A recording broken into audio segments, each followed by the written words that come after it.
My name is Jessica Delacruz, and I am here for Women Musicians of Orlando. And I'm here with G. Hi, how you doing? I'm doing fantastic. Thank you so much for having me. Yeah, awesome. So, what got you into music? Ooh. First of all, definitely my mom. Church, because we were playing music in church. That was a great way to learn because you got the full band experience right away, which is really cool. Oh, and a bunch of really, really, really awesome teachers. I've got my list of awesome teachers that have influenced me through the years. We got Mrs. Jones, my elementary school music teacher. But Marie Jordan, kick butt piano teacher.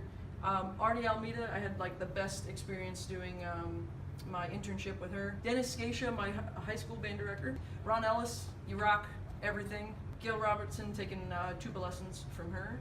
And Jeremy Hunt, of course, for vocals. And you know Jeremy Hunt. 100% changed everything I was doing about singing. So made me want to sing / be okay with myself singing, which is something I know lots of people struggle with. Yeah, no, he's fantastic. Fantastic technician. Oh yeah. Music-wise, what are your influences? Yeah, that was such a hard question to come up with some answers for because there's so many influences. Everything. All over the place, but I know I grew up with not so much money and not so much internet. So we had an encyclopedia, good old Encyclopedia 95, and a few old CDs and records. Well, lots of Beatles, because that was, you know, coming over from overseas. The Lambada, we had the single on record. I forgot about that. I didn't even write that one down. The Lambada. Ooh, what a song. What a song. And I've got a couple, of course the blues for sure. Any music with a really great bass line that's like consistent and right there. That's some good music. And of course Weird Al. That was like when I was actually able to buy my own CD, Weird Al was happening. Don't go making phony calls, please stick to whatever the cell phone song he had that went with Don't Go Chasing Waterfalls. Yes! The first one that pops in my head instead of Waterfalls when the melody is needed to be retrieved from my brain. So also, what is your writing process? Cool. I like that question because I don't really have a writing process. I have the process of all the processes I've seen other people use and were successful with. At least that's how I teach and that's how I like to write because I personally get very, very bored. With the same structure over and over. Yeah, because I know I'm going to write the same song if I have the same structure sitting right in front of me. Just because that's the one song that I see in that structure. So what inspires you when you do write? Ooh, outside. Outside. Outside for sure. Nature, that's like almost 100%. It's nice coffee. Yeah, outside's like That's awesome. quite nice. Alright, cool. So tell me, what is your favorite part about the Orlando music scene? Orlando music scene. That's again another tough one. Because there's like open jams every night of the week almost. Of course. There's some really great ones. There's the OMG Jam on Wednesdays. That's a pretty cool place to be. Lots of folks there. Yeah, and Dandelion Community Cafe. Yeah. For sure. What a great place. Go play a show because it's cool. They give you a percentage. They give you some food sometimes. So do your thing. Get a free burrito. I did. It's always fantastic to play there. People are really, really nice. They're very Yeah, if you ever play somewhere where people are not nice, that's a place where people are nice. Yeah, they'll come by and give you good old thumbs up or hang out for the 2 hours that you're playing. It's nice. Cool place. What advice do you have for aspiring musicians trying to break into the music scene? Be professional as a number one. Be professional. It's not cool to not be professional ever because it's a bad reflection on all of us. Be professional.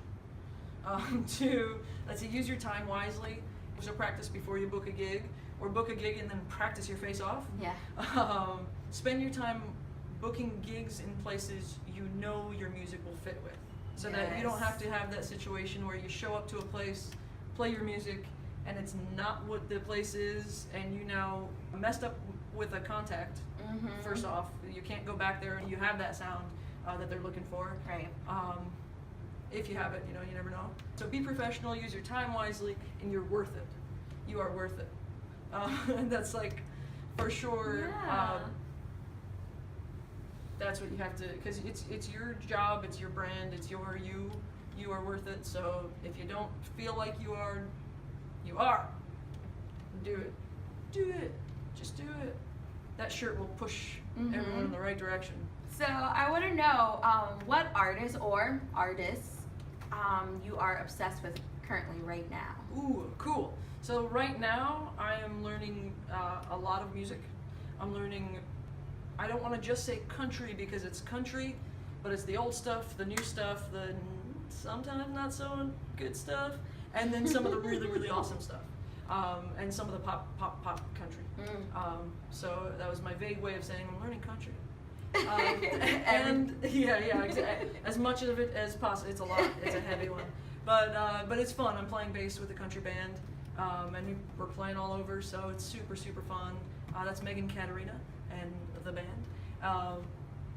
I don't know if that's what we're called, but I sometimes see Keara band, but you never know. Right. And the band, but there's already a band called the band, so that wouldn't work. But it's all good. So I'm playing with her, so I'm learning a whole bunch of country stuff. On bass. On bass, Yeah. super fun bass lines. And I'm also learning a whole mess load of classic reggae tunes, like the classics. It's so good. The Toots and the Maytals, Yes. the Wailers behind freaking Bob. It's awesome. It's awesome. Just the harmonies, the choice of when to come in and when not to come in on stuff is so just nuancy is how I've been describing it. I think nuancy. But on top of all that, the one that I'm listening to because I just really love it is Mike Love. Okay. Speaking of love, Mike Love is where it's at. There's some great stuff happening. Yeah. Guitar, percussionist. His percussionist is killer. What other projects are you working on? I know you're working with Katarina, doing country music, but what else? Yeah. Well, okay, so we got bass in a country band. That should be a song. Playing bass in a country band.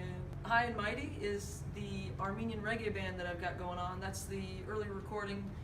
Let's see, that's High spelled H-Y-E, High and Mighty, and that's the Armenian way of saying Armenian person, a High Mart, and if you speak Armenian. The songs are mainly in Armenian. We'll have some crossover songs that have like an English hook, so we can have like middle school kids singing Armenian songs. We'll see what happens. Awesome. It would be a fun one. Right now, I'm working on getting everything together to submit for an awesome grant. The grant will go towards the music video because I've got great ideas for the music video, I think, and to see it happen, it's going to take some money, for sure. Yeah. So I'm start writing grants other than the awesome grant too, but it would be really awesome.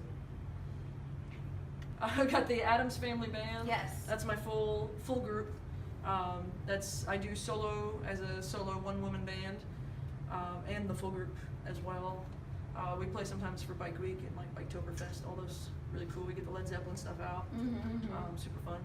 And I teach over at the School of Rock in Oviedo, teaching vocals over there with them and any of their backup instruments. Right. It's super fun. Thank you so much, Jay, for coming. Cool. Absolutely, it's been a pleasure. Yeah, thanks for having me. It's great. Hope to see you in this line sometime in the future. Yeah. That'd be cool.